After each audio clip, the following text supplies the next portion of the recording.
The night my brother got married looked like something out of a magazine. The ballroom glittered with chandeliers, every table covered in roses that smelled so sweet it almost hurt to breathe. Laughter and champagne filled the air, the kind of celebration where everyone pretends life is perfect. I sat quietly near the edge of it all, watching as my father held court in the center of the room. He loved these moments, being the man everyone admired. For him, this wasn't just a wedding. It was a show, and my role was never more than a background character. My brother Daniel stood beside him, soaking in the spotlight. He had always been the golden child, charming and easy to love, the one my parents proudly paraded to the world.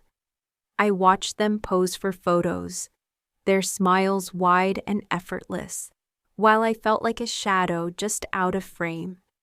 It wasn't jealousy, not exactly. It was the quiet ache of knowing that no matter what I achieved, it would never measure up to the story my family wanted to tell. That night, under the glow of fairy lights, that truth became impossible to ignore. Then my father raised his glass and tapped the microphone. His voice boomed with pride as he praised Daniel's new job, his beautiful bride, and the future waiting in the house my father had just helped him buy. Every word was polished, rehearsed, and dripping with admiration. The crowd cheered. I sipped my water, invisible as ever, until suddenly he gestured toward me with a careless flick of his hand. "And there's my daughter," he said, his tone shifting to something sharp, almost mocking. "Our little soldier." The pity in his voice stung more than the words themselves. A cousin leaned over and asked my father what exactly I did in the military. He laughed loud enough for nearby tables to hear. "Who knows, she plays with big boats or something." His eyes caught mine then, and I saw the glint of cruelty that had followed me my whole life. And with a smirk, he delivered the final blow. "When are you ever going to afford a wedding like this, huh?" The words hung in the air, heavy and humiliating. The crowd shifted uncomfortably. Some people looked away. And me, I didn't flinch. I just smiled. That smile wasn't joy. It was survival. I raised my glass, slowly took a quiet sip, and let the chill of the water harden inside me. For years I had carried the weight of their disapproval like a constant fever. But in that moment, something inside me broke, and not in the way he expected. It wasn't despair. It was clarity. I realized that night would no longer define my worth. Their stage, their applause, their approval, it was never mine to chase. The truth was already alive inside me, waiting for its moment. And soon, that moment would come. Growing up in the Carter household meant learning early how to disappear. My brother Daniel filled every room like sunlight, while I became the shadow that trailed quietly behind. At birthday parties, his gifts were piled high: shiny bicycles, game consoles, gadgets. Everyone envied. My gifts were practical: a sweater I didn't need, a book I hadn't asked for. The message was never spoken out loud, but it was clear enough his joy mattered more, his success was worth investing in. I told myself I didn't mind, but children always notice. They notice who gets celebrated and who gets forgotten. One memory stands out more than most. I was 12, standing in the driveway as my father wheeled out a brand new mountain bike gleaming in the summer sun. It wasn't for me. It was for Daniel, who had simply mentioned he wanted one. I clapped along with everyone else, pretending excitement, but inside I burned with the realization that my own requests, like new shoes for gym class, had been brushed off as unnecessary. It wasn't the bike itself that stung. It was what it represented: proof that in my father's universe, I was an afterthought. This kind of favoritism isn't rare. In fact, studies in American families show that children who feel less favored often grow up with lower self-esteem and trust issues. I didn't need research to tell me that. I lived it. Each no I heard carved a little deeper into my belief that I didn't deserve more.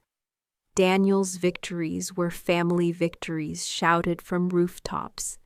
Mine, if acknowledged at all, were whispered.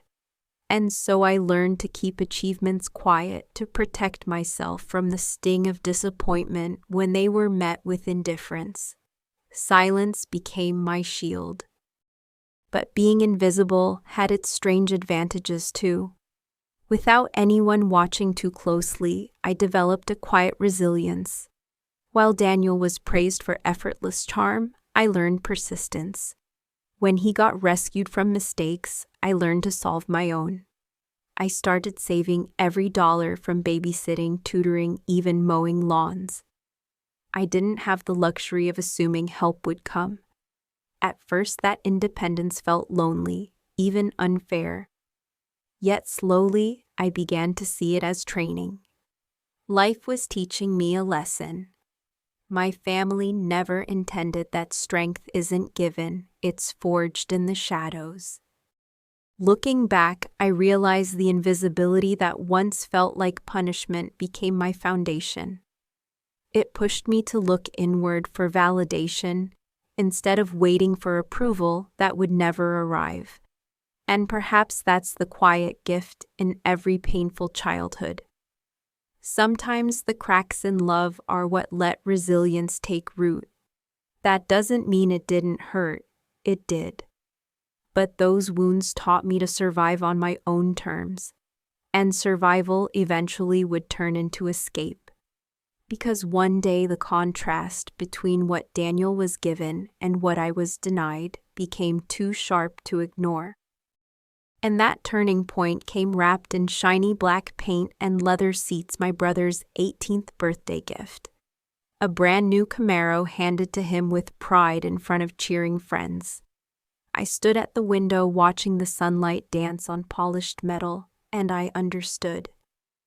That car wasn't just transportation, it was a declaration of value, a spotlight on everything I was not.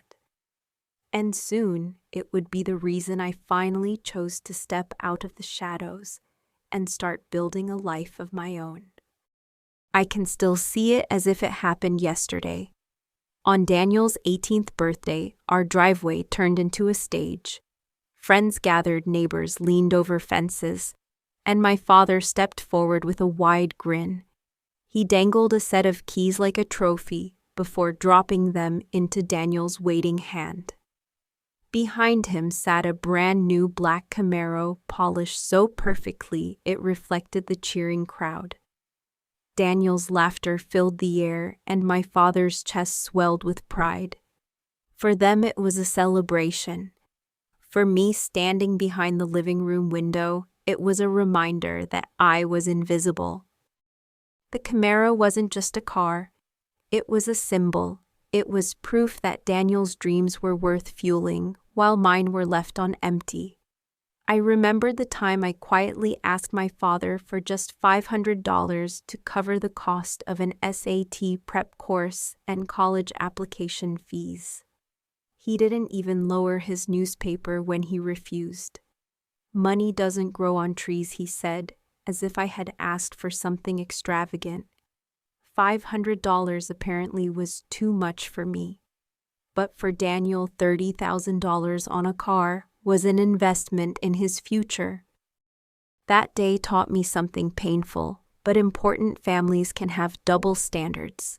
So sharp they cut you in places you didn't know could bleed. My father could justify Daniel's Camaro as a reward for his hard work. But when it came to me, the rules changed. "If you want something, earn it yourself," he said. The hypocrisy was staggering. I could either drown in resentment or use the unfairness as fuel.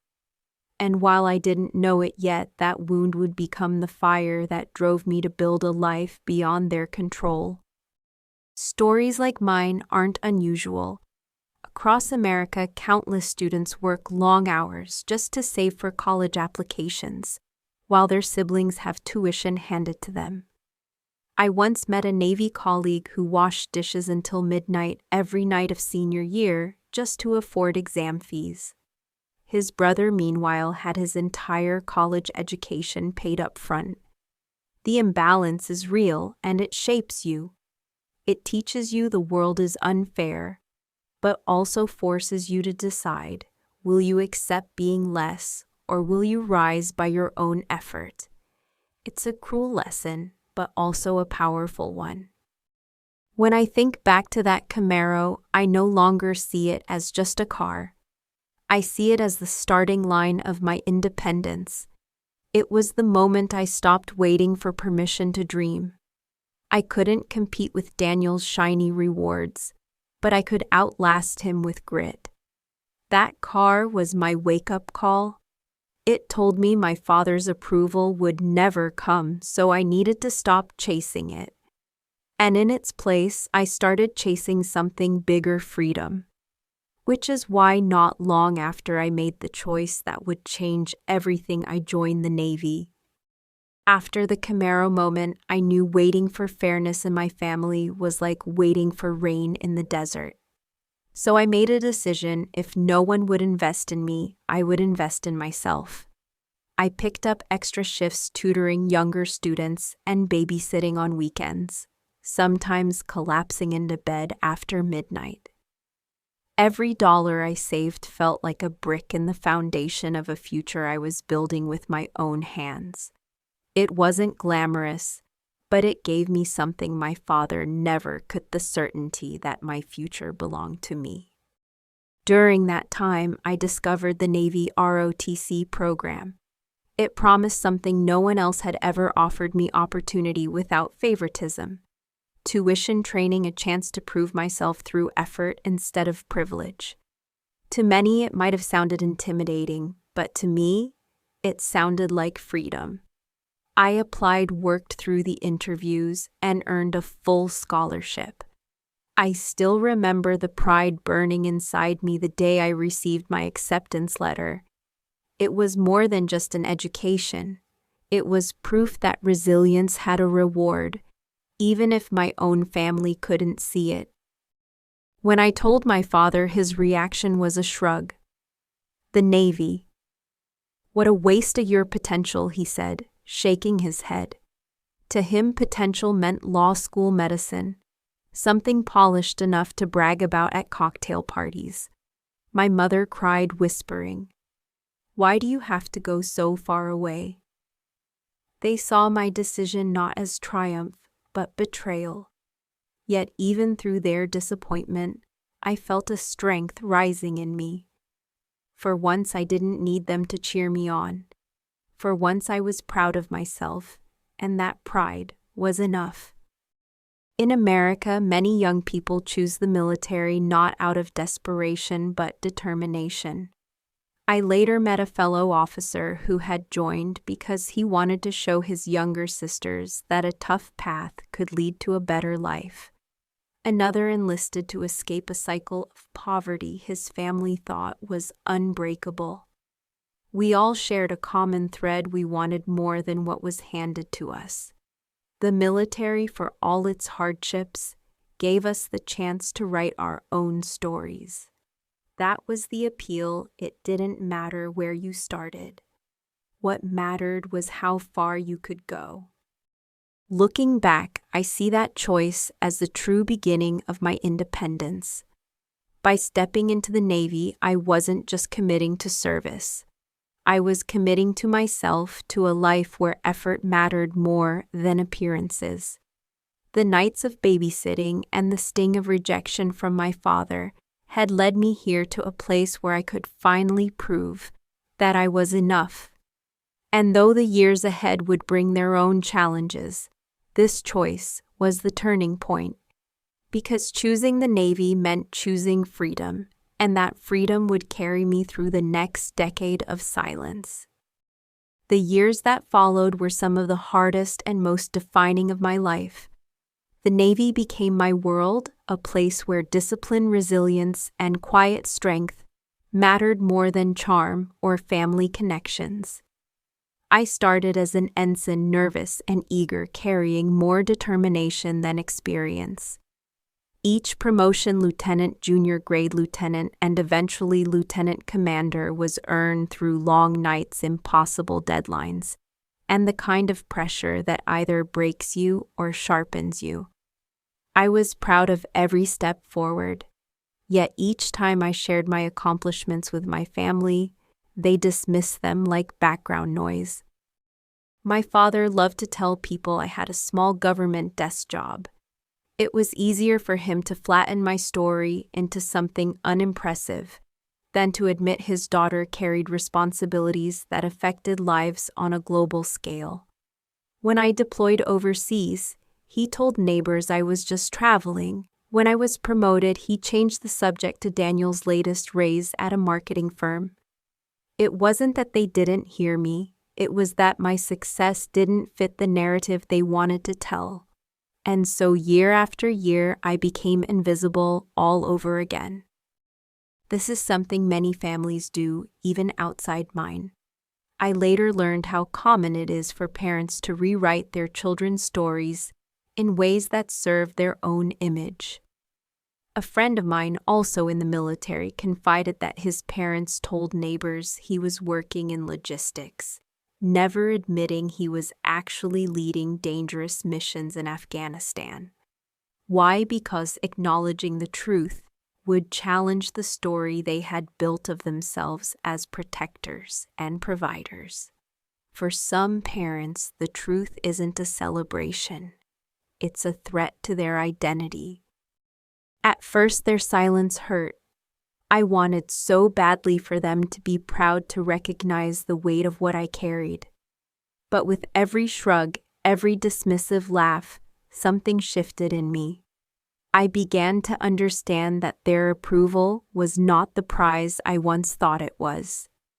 The real reward was the respect of those who served beside me, the men and women who knew exactly how hard I worked, because they were fighting the same battles. Their recognition was quiet, but it was real. And slowly, I learned to let that be enough. Looking back, that decade of silence taught me an unexpected lesson. Sometimes the loudest disrespect can become the quietest fuel. Their indifference pushed me to rise higher, not for their applause, but to prove to myself that I could. And though the years were heavy with unspoken words, they prepared me for the moment when everything would finally come to light. Because one day their silence would be broken, not by me demanding recognition, but by the truth crashing into their carefully crafted world. And that moment would arrive in the most unlikely of places, Daniel's wedding. By the time Daniel's wedding arrived, I had learned to manage my family's dismissals with quiet endurance. But nothing truly prepares you for being humiliated in front of 100 people. When my father raised his glass, his words started predictably: praise for Daniel's career, gratitude for his bride, admiration for the new house he helped purchase. Guests clapped politely, nodding along. Then with a careless flick of his hand, he turned to me. "And here's my daughter," he said, his voice laced with pity. "Our little soldier." The room chuckled uneasily, but I felt the familiar sting of being reduced. It didn't end there. A cousin asked what I actually did in the Navy. My father's laughter cut through the air like a blade. "Who knows, she plays with big boats or something." Then his eyes locked on mine, sharp and deliberate. "When are you ever going to afford a wedding like this, huh?" The cruelty in his voice wasn't just about me.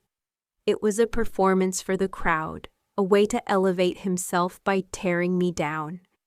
In that instant, I realized humiliation wasn't an accident in my family. It was tradition passed down like an heirloom. Public shaming has a way of burning itself into your memory, I've since spoken to friends who grew up in toxic families, and they all share the same story: the birthday party, where a parent mocked them, the school event, where they were compared to a sibling, the holiday dinner, where achievements were laughed off. These moments don't fade. They become anchors.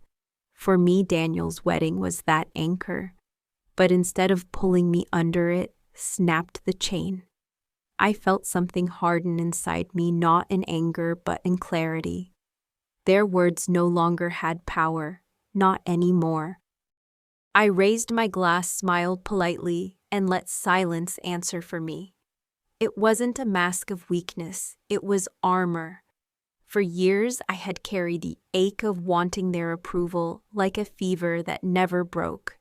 But that night, the fever ended. My father thought he was mocking me. In reality, he was giving me a gift, the final proof that no matter what I did, I would never earn his recognition. And once I accepted that truth, I felt strangely free. Their script didn't have to be mine. Their story didn't have to define me. And sometimes, life has a way of punctuating those realizations with timing so sharp, it feels orchestrated.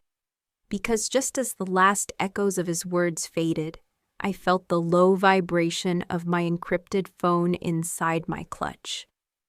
Urgent, insistent, impossible to ignore.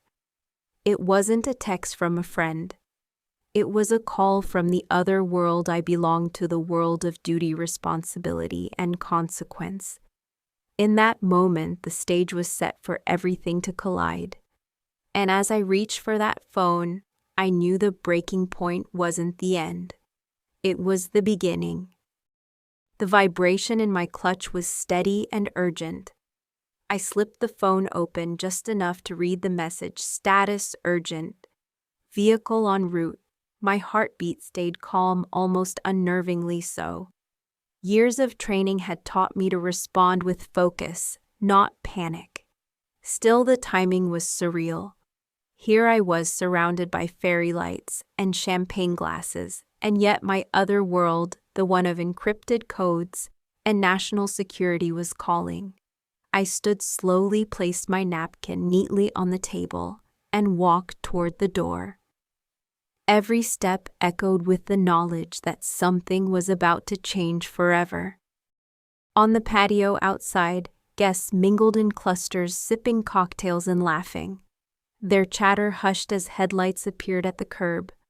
A sleek black SUV rolled silently to a stop, government plates gleaming under the lamps. When the passenger door opened, a man stepped out. He wasn't in uniform. He wore a tailored dark suit, the kind that signaled authority without needing to say a word. His gaze swept briefly across the crowd before locking firmly on me. "Commander Carter," he said loudly, his voice clear and certain. "The president is waiting for your briefing. We need to leave now." The silence that followed was heavier than anything my father had said. A ripple of whispers spread across the patio. "Commander," the president faces, turned, eyes widened, conversations froze mid-sentence.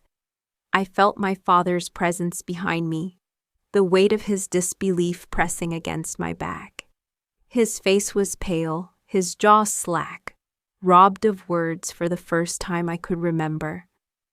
My brother Daniel stumbled out next, confusion painted across his perfect smile. For years they had reduced me to the soldier with the simple job. And in one sentence, that carefully crafted illusion shattered into pieces. This was what I had chosen all along: radical honesty, without a single explanation. I didn't argue with their lies, didn't defend myself against their dismissals. I simply let the truth walk into the party, uninvited, undeniable. And the lesson was clear.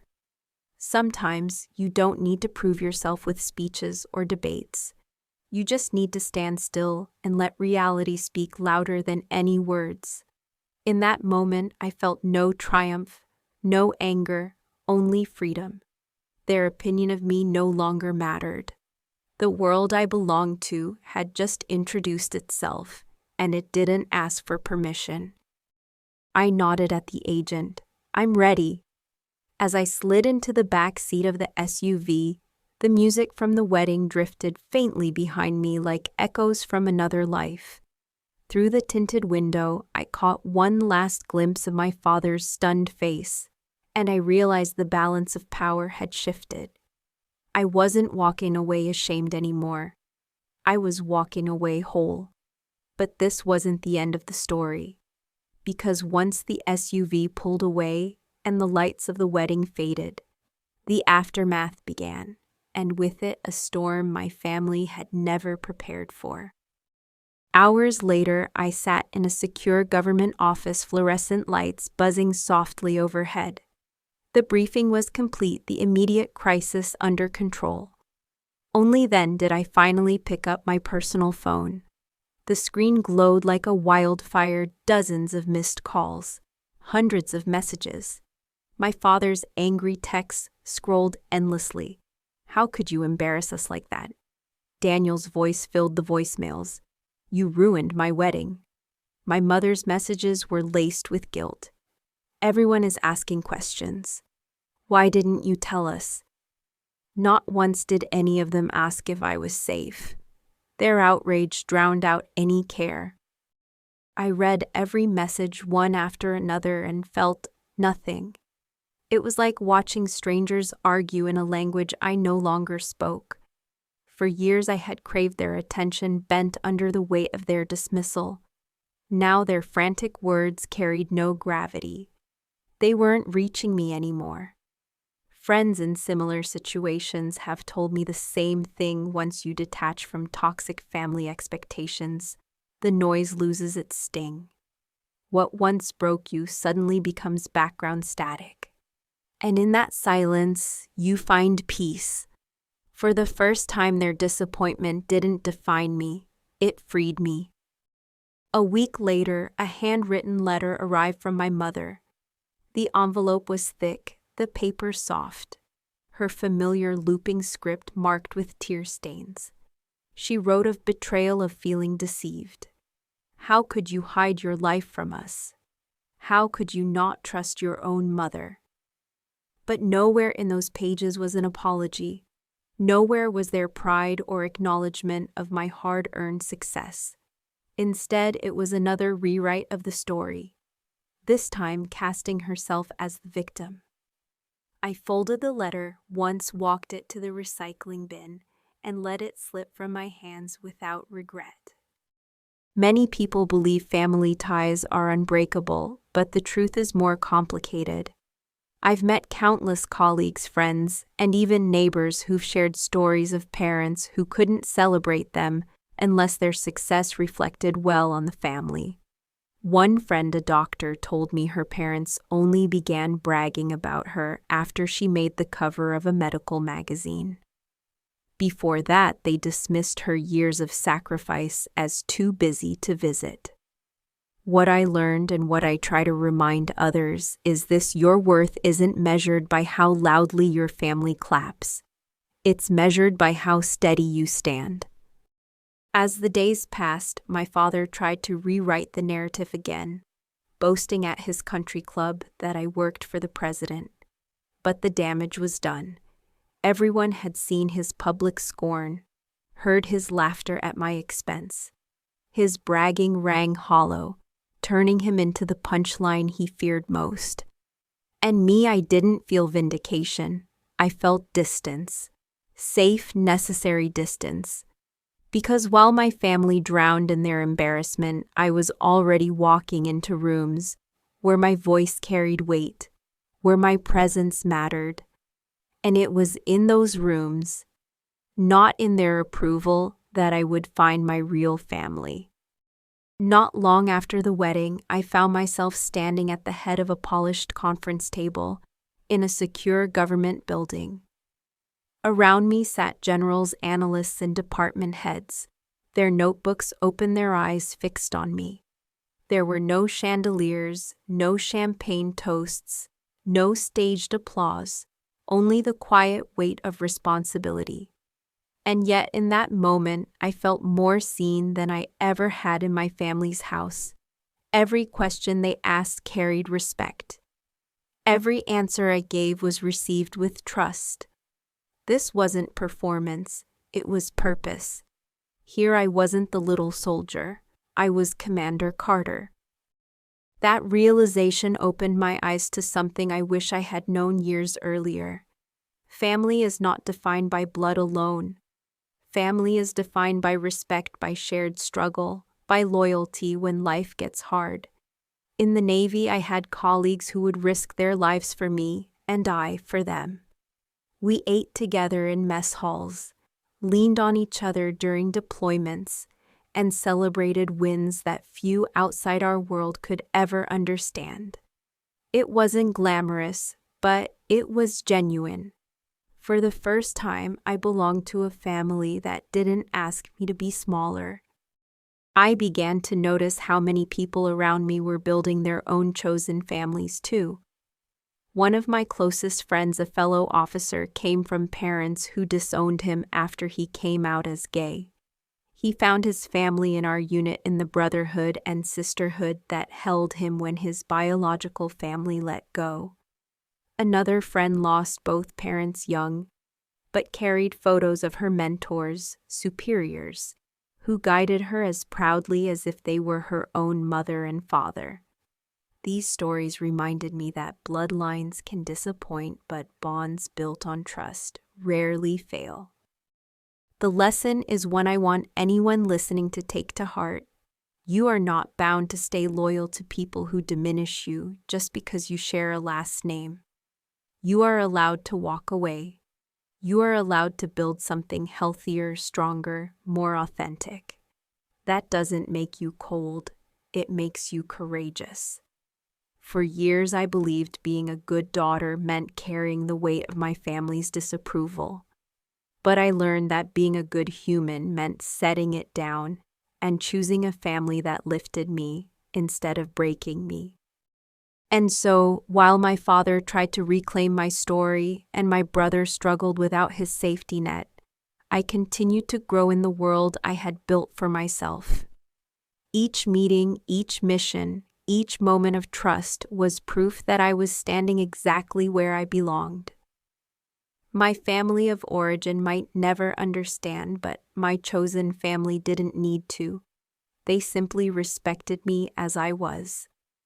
And with that knowledge, I was ready to close the chapter on their narrative once and for all, and step fully into my own story.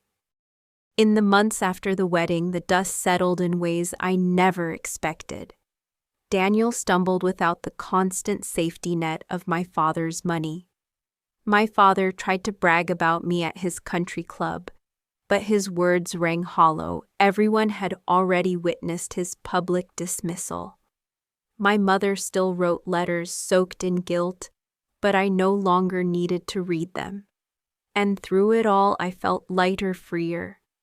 For the first time, my worth wasn't chained to their approval. The life I had built through resilience, discipline, and self-belief was finally enough, and that was everything. Looking back across the years, every wound told a story. The forgotten birthdays, the denied opportunities, the humiliating toasts, they were chapters in a book I thought was about rejection. But really, they were about transformation. Those scars taught me persistence. They pushed me to build strength in silence, to choose a path few understood, and to walk it with my head held high. What once felt like punishment had in truth been training. It wasn't their favoritism that defined me. It was my refusal to let it break me, and that I realize now was the gift all along. I have seen the same pattern in others too. Friends who were overlooked, underestimated, or silenced by their families found themselves stronger for it. One built a thriving business after years of being told he'd never succeed. Another became a teacher who now inspires hundreds of children every year the same way she once longed for someone to believe in her. These stories remind us of a simple truth.